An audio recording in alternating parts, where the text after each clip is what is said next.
Ахатжан Нұркелді сіздерге үздік рационализаторлық ұсыныс жобасы бойынша өз жобамды ұсынғалы отырмын.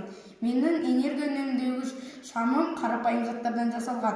Атап айтсақ, 2 батарейка, сусын бөтекесі, диод лампочкасы, тоқ сымы, қарапайым қаламсаптың бір бөлігі және подшипник керек. Батарейкамыздың астыңғы бөлігін тоқ сымын бір-біріне жалғаймыз.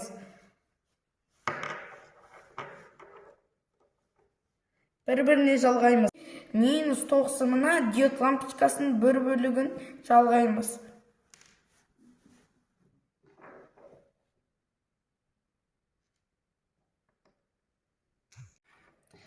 Енді плюс бағытына бір тоқ сымын жалғаймыз.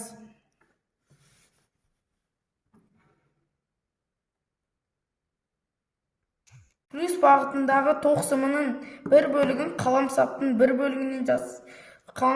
бөлігінің ішіне жалғаймыз.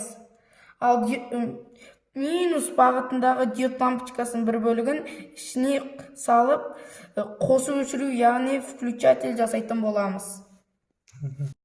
Жинақтап, бір-біріне орайтын боламыз.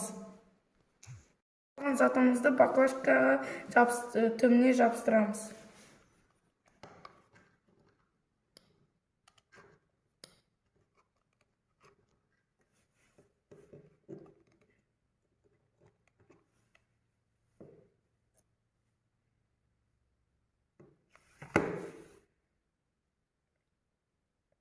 Затымызды баклажканың ішіне салып, тексеріп көреміз.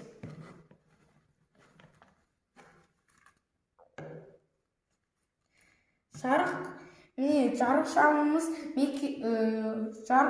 мекемелерде, жұмыс орындарында, жарық өшкен кезде немесе кешкі уақыттарында тоқ көзін пайдаланбай, осы жарық шамын пайдалану арқылы энергияны үнемдеуге болады. Мысалы, кешкі уақыттарда мекемелерде отқан адам тоқ көзін пайдаланбай, осы жарық шамымен жұмысын орындай беруіне болады.